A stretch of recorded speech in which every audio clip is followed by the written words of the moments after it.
Bueno, entonces estaba diciéndole justamente la importancia de poder reconocer estos 4 síndromes y saber de que la pericarditis aguda, si bien es cierto, mayoritariamente es viral, pero también hay otras causas que tenemos que advertir. Dentro de ellas es un grupo misceláneo, pero las más importantes son las infecciosas y las autoinmunes. Y dentro de las infecciones están las virales, bacterianas y por tuberculosis. Y les decía justamente de que si bien es cierto hay pericarditis aguda, si hay pericarditis aguda significa que también hay una pericarditis subaguda, por decirlo así, o una pericarditis crónica. ¿Cuándo se llama pericarditis crónica? Cuando tú tienes los cambios inflamatorios persistentes por más de 3 meses.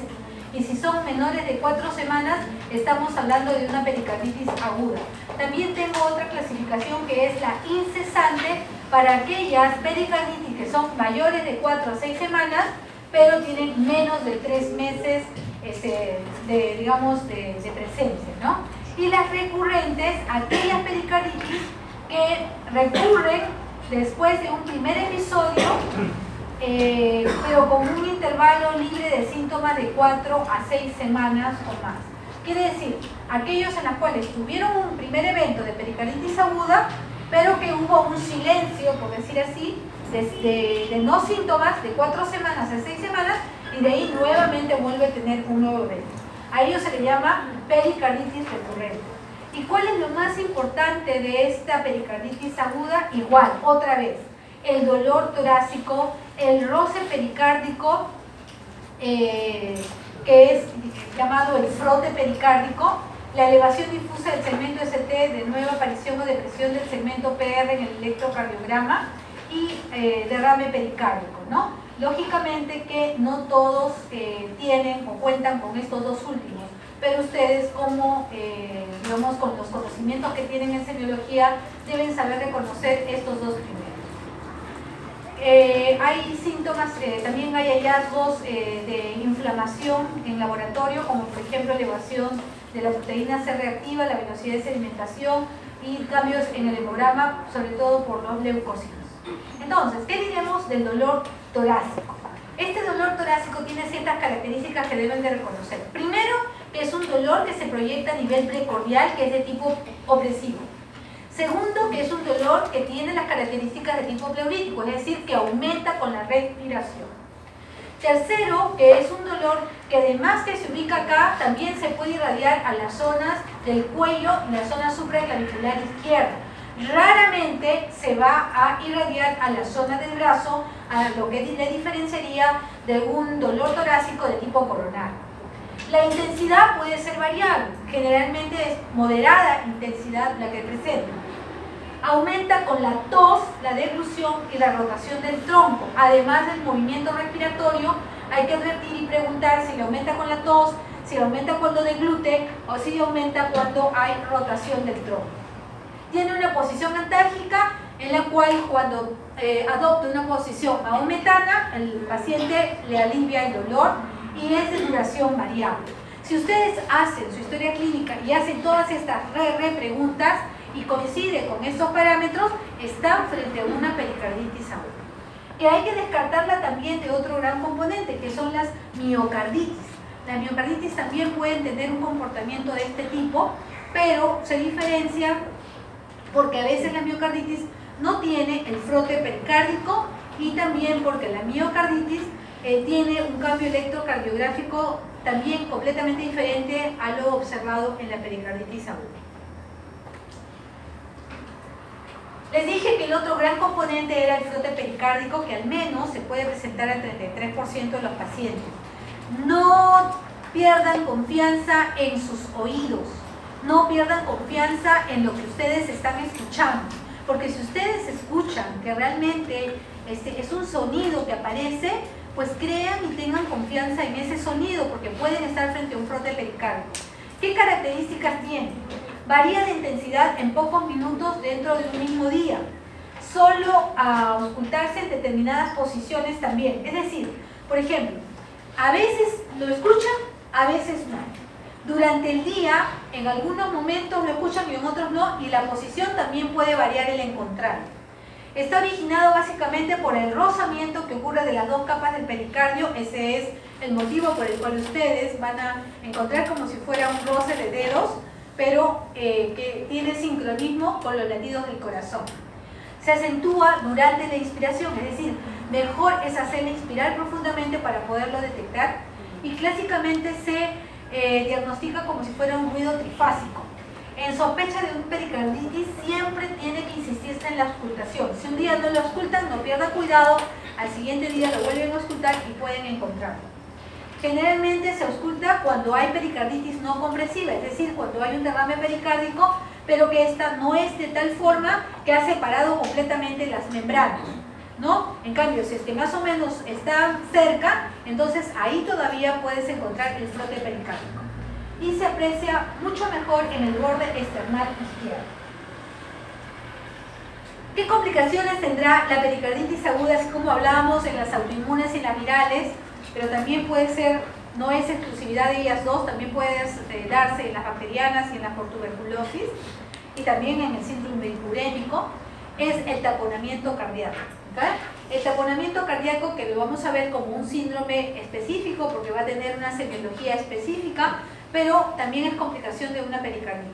Entonces la pericarditis puede ir desde solamente inflamación de las membranas hasta un compromiso con derrame pericárdico leve, moderado, severo y hasta llegar al taponamiento cardíaco. Tienden a recurrir, y ya vimos quiénes son los que recurrían con más frecuencia, y tienden a provocar constricción, y ya vimos quiénes tienden a inflamarse y también terminar en fibrosis y constricción también de la membrana pericárdica. ¿Cuáles son los factores de riesgo asociados a peor pronóstico de la pericarditis aguda? Hay condiciones de riesgo que son semiológicos, porque tienen que ver con parámetros de los antecedentes, tienen que ver con parámetros del examen, de los hallazgos del paciente al momento de la valoración clínica. Entonces, por eso es que traigo para ustedes, para que puedan saber que hay factores de riesgo donde yo ya puedo predecir, que si este paciente es de alto riesgo y si tiene mal pronóstico. Primero, si en el debut tiene fiebre bien alta, mayor de 38 grados.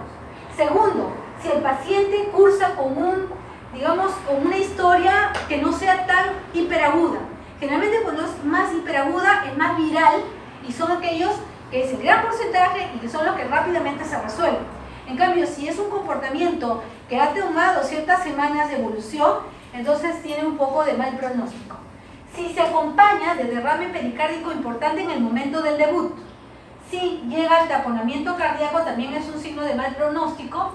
Si hay ausencia de respuesta en los antiinflamatorios no esteroideos en los primeros 7 días, quiere decir que si sé que el 80% de los pacientes con pericarditis aguda son generalmente de origen idiopático, inflamatorio, sin mayor complicación, que no tienden a recurrir muy frecuentemente, entonces quiere decir que la mayoría trato el proceso inflamatorio con un antiinflamatorio no esteroideo, y la mayoría de las veces ahí nomás se queda, ¿ok? Y se resuelve y el paciente tranquilo. Pero no ocurre en todos.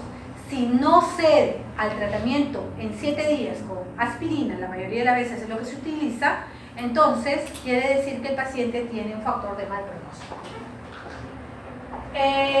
Traumatismo, si se acompaña de un traumatismo, si hay algún dato de inmunodepresión en el paciente, si hay miocarditis junto con pericarditis, y si usa anticoagulantes orales, ya estoy viendo que es factor de mal pronóstico.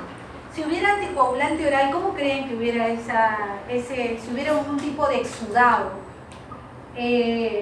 a nivel de la cavidad cardíaca en el espacio pericárdico? ¿Cómo se llama? ¿Qué pasaría si estuviera anticoagulado? Si hay un proceso inflamatorio en el pericardio, hubiera hemopericardio. ¿Por qué? Porque no es que esté anticoagulado, entonces el paciente tendría que tener hemopericardio, lo que entorpecería más justamente el circuito de la coagulación, mayor proceso inflamatorio, y es un círculo vicioso. Por eso es un factor de mal pronóstico. Entonces, acá hay un cuadro que también me pareció interesante traerlo, que es el tema de un fluxograma, ¿no? Un fluxograma donde yo puedo valorar estos factores de mal pronóstico, que lo divido en mayores y menores. Son predictores de mal pronóstico que son criterios mayores y criterios menores. Los criterios mayores son aquellos en los cuales está la fiebre presente, cuando el inicio es subagudo, cuando el derrame pericárdico es importante, cuando hay taponamiento cardíaco, cuando no hay respuesta a los AINES.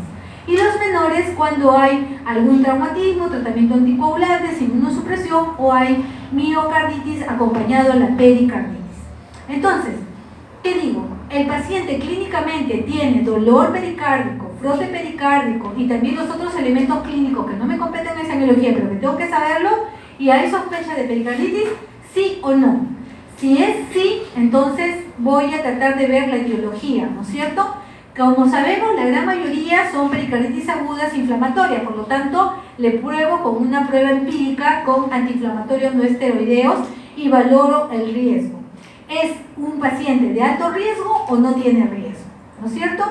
Si no tiene riesgo, no tiene un alto riesgo, entonces voy a valorar efectivamente si es que hay respuesta a los antiinflamatorios no esteroideos, ¿no es cierto?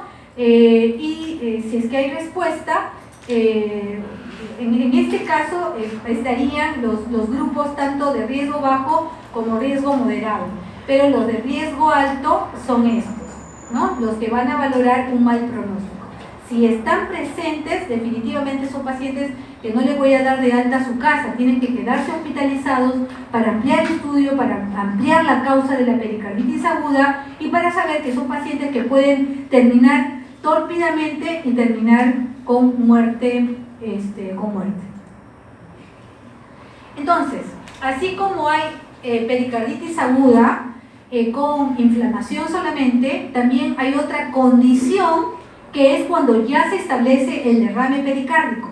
En el derrame pericárdico voy a tener las mismas causas que probablemente se den en una pericarditis aguda. Sin embargo, la puedo clasificar de acuerdo a cómo esté, digamos, fisiopatológicamente dándose la presencia de líquido en la cavidad pericárdica. ¿Cuáles son esas? Cuando hay disminución de la presión oncótica, cuando hay aumento de la permeabilidad capilar, cuando hay aumento de la presión hidrostática o cuando hay una disminución del drenaje linfático.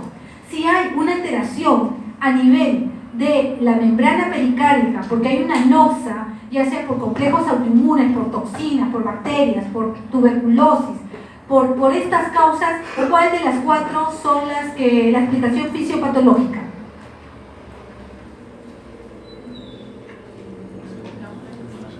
¿Cuál? Aumento de la permeabilidad capilar. Si fuera un problema que hay derrame pericárdico porque hay una insuficiencia cardíaca, mal manejo de volumen, ¿cuál sería la causa? Aumento de la presión hidrostática. Si hubiera un problema en la cual hay una desnutrición severa o una cirrosis hepática, ¿cuál sería el problema? Disminución de la presión oncótica. Entonces vieron cómo yo puedo tener el cuadro del derrame pericárdico, pero tengo que ya explicarme desde otro punto de vista fisiopatológicamente si estoy hablando de problemas de este tipo. Pero también tengo que saber estos dos conceptos, de que todo derrame pericárdico tengo que tipificarlo si es un trasudado o un exudado, para lo cual sabré que cuando es trasudado, entonces las causas son disminución de la presión oncótica, aumento de la presión hidrostática fundamentalmente o ambas, y también puede haber algún componente de disminución del drenaje linfático. Pero si es que es exudado, generalmente la causa es aumento de la permeabilidad capilar y alteraciones del drenaje linfático. Pero también el otro concepto que tengo que tener en cuenta cuando hablo de derrame pericárdico es que el derrame pericárdico ocurre cuando hay una alteración del equilibrio de las tres presiones: la presión intracavitaria, la presión intramural y la presión intrapericárdica. Por lo tanto, va a ceder y voy a tener contenido dentro de la cavidad pericárdica con líquido que puede variar desde 50 hasta incluso 2 litros o más. Por lo tanto, hay diferentes formas de también clasificar el derrame pericárdico. Esta es la típica tienda de campaña que tienen los pacientes que tienen derrame pericárdico, vieron que es como si fuera un botellón, y miren cómo en una radiografía, y miren cómo hay este espacio ocupado por líquido al contorno del corazón. Imagínense cómo el corazón va a estar restringido en sus funciones, en su dinámica, frente a este líquido presente alrededor de él. Entonces, cuando ustedes tienen derrame pericárdico, primero tienen que saber cuál es la explicación fisiopatológica de ese derrame. Será por cualquiera de las 4 causas que le he mencionado. Segundo, saber si es un exsudado o es un transudado. Tercero, saber si es de comienzo agudo, subagudo o crónico. Me lo dirá la clínica del paciente, me lo dirá cuánto tiempo está con las manifestaciones propias del derrame pericárdico. Generalmente cuando es mayor de 3 meses estamos hablando de cronicidad. También diré si es que el derrame pericárdico es leve, moderado o grave. Si es leve, cuando es la separación menor de 10 milímetros, cuando es moderado de 10 a 20 y cuando es severo, mayor de 20 milímetros de separación. Si la distribución es circunferencial o loculado, es decir, por parches, o la distribución es así como lo vimos en la tomografía anterior, que es totalmente circundante alrededor de todo el corazón. Y si, lógicamente, lo que te dije al comienzo, transudado o exsudado. Las causas no se alejan de las causas comunes de la pericarditis aguda. Recuerden que muchas pericarditis agudas terminan en derrame pericárdico. Entonces, el derrame pericárdico puede ser vírica, tuberculosa, bacteriana, autoinmune, por vasculitis, secundaria a patologías de estructuras vecinas que la irritan al pericardio, o enfermedades metabólicas como por ejemplo el síndrome urémico, que va a provocar pericarditis urémica, o una neoplasia en la cual hay implante a nivel del pulmón, a nivel del miocardio, o a nivel del pericardio, o a nivel de los ganglios en mediastino, que por vecindad va a alterar a nivel del pericardio provocando derrame. ¿Y cuáles son esos síntomas que tengo que tomar en cuenta? Lo más característico es la sensación de plenitud y dolor torácico que puede presentarse, pero de no tal magnitud que lo tiene la pericarditis aguda. Es un dolor un poquito más, digamos, en poca intensidad, puede aparecer como un disconfort precordial, aparece en momentos del día y puede desaparecer en otros días. Y no tiene esa típica comportamiento de aumento cuando aumenta la respiración. Si es que el derrame pericárdico es importante, ya casi, como están bien separadas, casi ya no hay ese incremento del dolor cuando aumenta la respiración. Hay disnea de esfuerzo que progresa a la ortopnea, eso por la disfunción ventricular de acuerdo a la incapacidad que tiene el ventrículo por la restricción que está teniendo de la hemodinámica producto del líquido que está alrededor del corazón. Puede haber los siguientes síntomas de acuerdo a la continuidad de los órganos que están en el mediastino. Si está cerca al nervio laríngeo recurrente, el derrame pericárdico, y lo está irritando porque ha crecido y lo está irritando el nervio laríngeo recurrente, ¿qué va a aparecer? Ronquera. Si es que está cerca o ha irritado el nervio frénico, ¿qué va a haber? Hipo. Si es que ha irritado por continuidad, por vecindad, este incremento de volumen del derrame pericárdico está chocando con el esófago, ¿qué va a haber? Disfagia. Si está a nivel diafragmático, ¿qué va a haber? Náuseas. Entonces, además pueden haber acompañados de síntomas no específicos como debilidad, anorexia, fatiga, tos, entre otros. ¿Y de qué dependerá que aparezcan estos síntomas? Depende de varios factores, no siempre es un 1 más 1 es 2. Acá depende de la velocidad con la cual se ha instalado el derrame, depende del volumen del derrame, depende de la causa del derrame, depende de si hay síntomas pericárdicos o no, y si hay síntomas de alteración por vecindad y continuidad de estructuras cercanas en el mediastino. Entonces, de eso dependerá la sintomatología y los signos que encuentren. ¿Y cuáles son esos signos signos que yo encuentro en el derrame pericárdico, en el examen físico. Lógicamente, si ha aumentado el derrame pericárdico, entonces quiere decir que la área de matinez cardíaca va a ser mucho mayor. Y ya la proyección de matinez cardíaca queda corta en las proyecciones estándares o convencionales, provocando de que esta percusión, cuando yo comience a ver matinez cardíaca, sea en márgenes mucho más amplios. Otra cosa importante, ¿cómo estará el corazón cuando bombea? Si acá está recién la membrana pericárdica con un espacio de derrame pericárdico. Entonces, ¿cómo estará a los oídos, a la auscultación? Se encontrará de bajo tono cardíaco, será auscultación de tonos apagados o inaudibles, y va a haber imposibilidad de palpar el choque de punta porque lógicamente está restringido y la membrana está bastante alejada, ¿no? Y también está el signo de Ewald presente. ¿Cuál es el signo de Ewald? ¿Alguien sabe?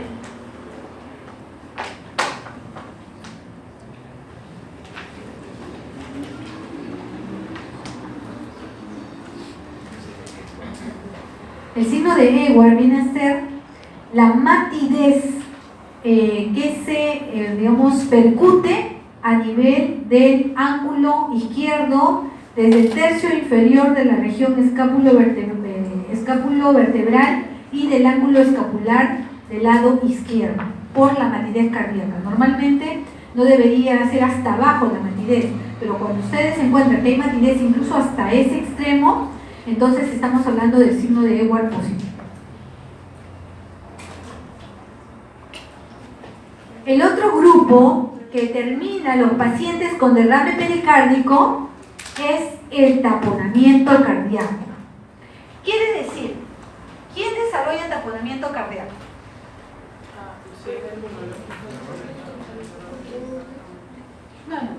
No, o sea, la causa puede ser diversa, puede ser, como ya hemos realizado, puede ser solamente un juego de presiones nada más para que aparezca líquido en la cavidad, pero puede ser una transgresión de membrana también, a nivel de la membrana pericárdica, sobre todo por temas linfáticos, por temas de permeabilidad capilar.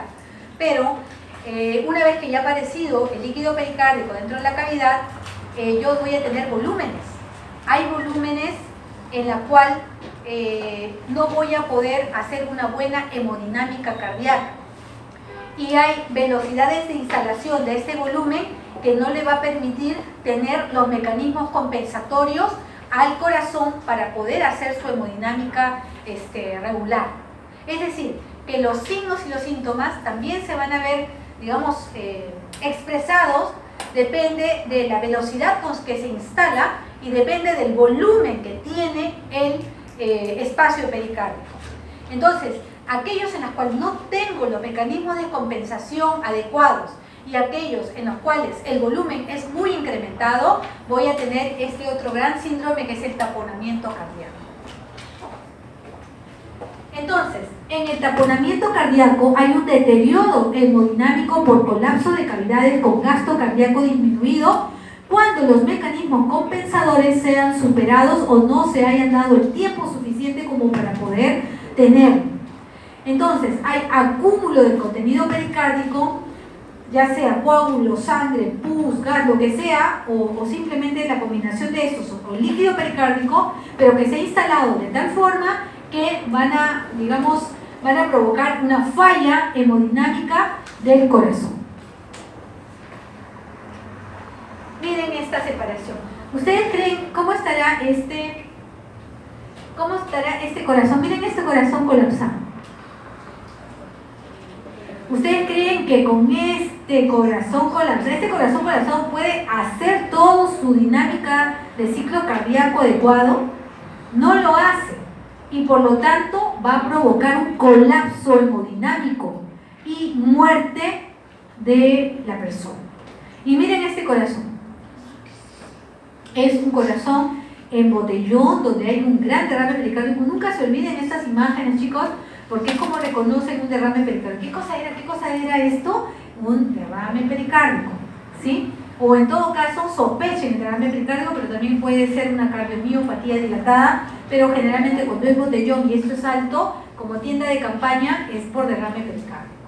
Entonces, ¿Qué va a suceder justamente? ¿Por qué el pericardio era tan importante, justamente como vimos en las primeras láminas? Era justamente porque el pericardio va a contribuir a la distensibilidad ventricular. Y si es que está ocupado, va a alterar la distensibilidad del ventrículo, no va a poder distenderse.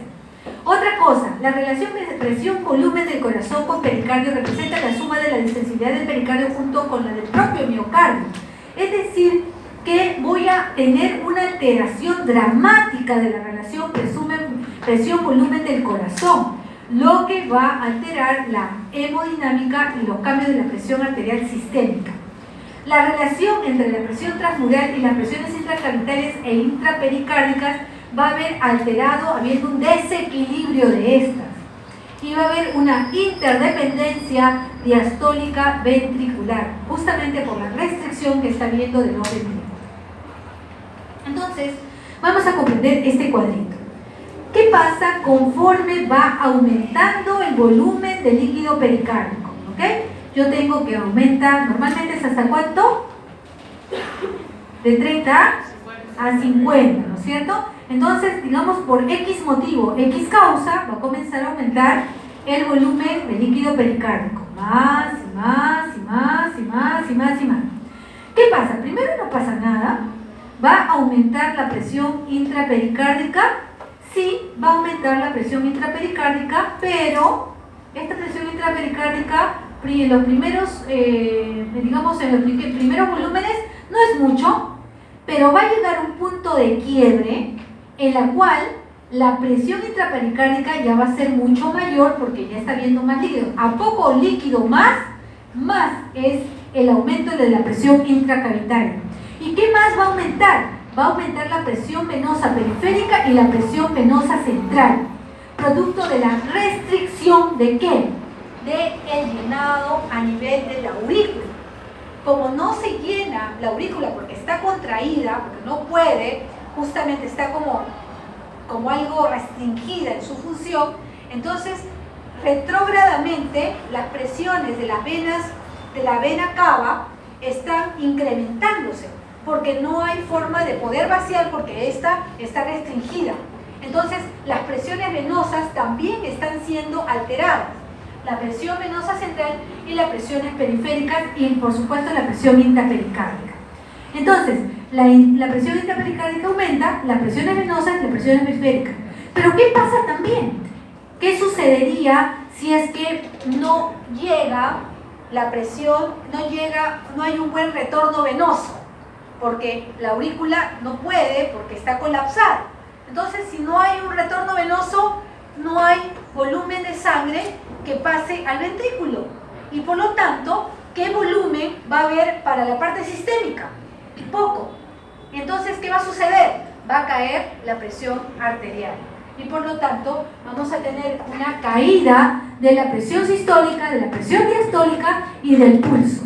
Entonces, el paciente comenzará a presentar presión arterial sistémica completamente disminuida a más volumen de líquido pericárdico y sobre todo si hay una velocidad de instalación muy rápida, aumento de la presión interpericárdica, aumento de la presión venosa central, aumento de la presión venosa periférica con descenso de las presiones sistémicas. Y acá lo vamos a ver un poquito mejor. ¿Qué pasa si hay aumento de la presión intrapericárdica? Disminuye el volumen ventricular y auricular. Si disminuye el volumen ventricular y auricular, ¿qué sucede? Que aumenta la presión ventricular diastólica y disminuye la presión ventricular sistólica.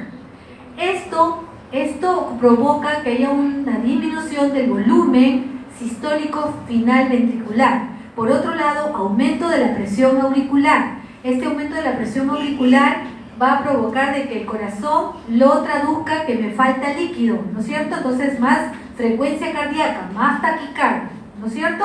Pero por otro lado, este aumento de la presión auricular genera que haya aumento de la presión venosa pulmonar y de la presión venosa en general, de las venas sistémicas. Lo que haya es que aumenta, digamos, el retorno, pero un retorno que no lo puede controlar, no lo puede manejar a nivel del ventrículo, provocando una mayor disfunción, provocando justamente una disminución de la presión arterial sistémica.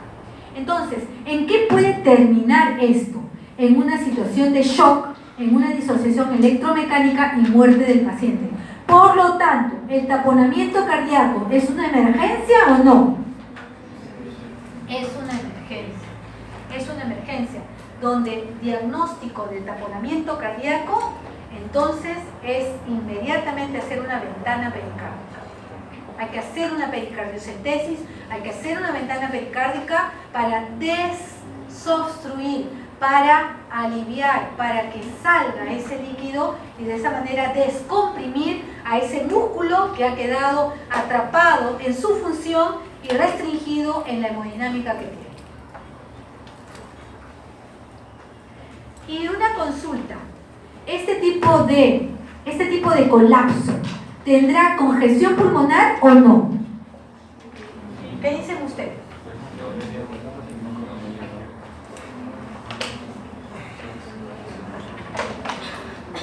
¿Ah? No tiene congestión pulmonar, es una de las diferencias que tenemos con un shock cardiogénico por insuficiencia cardíaca.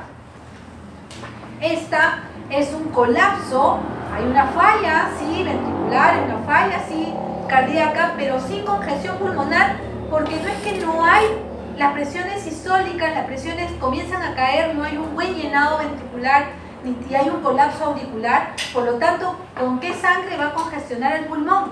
No hay forma. Entonces, por lo tanto, el paciente comienza presentando una falla cardíaca, pero sin congestión pulmonar. Entonces, ¿cuáles son las causas? Serán las mismas que hemos visto para derrame pericárdico y para pericarditis aguda. Pericarditis por viral, bacteriana, tuberculosis, iatrogénica, traumatismos, neoplasias, también puede ser tras un infarto de miocardio, por uremia, por disección de la aorta, por neumopericardio, por infección bacteriana, por enfermedades del colágeno. ¿Cuáles son los síntomas? ¿Cómo me daré cuenta que un paciente puede estar teniendo taponamiento cardíaco? ¿Por la placa radiográfica? ¿Por la tomografía? No. Tengo que sospechar desde el punto de vista semiológico. ¿Y cómo se va a presentar el paciente? El paciente puede estar ya hospitalizado, que ingresó de repente para estudio de derrame pericárdico, para estudio de una pericarditis aguda, y puede estar en ambiente hospitalario de emergencia o internado en hospitalización, o puede ya venir de frente a la emergencia porque ha estado con esa sintomatología previa, pues, que no le ha dado mayor importancia, y recién cuando aparece alguna de esas cosas, recién va a la emergencia. Sea cual sea, tengo que advertir algo: la fascia del paciente. Es esa paciente con una fascia con sensación de muerte inminente, sudoroso, con angustia, con una palidez, con una sensación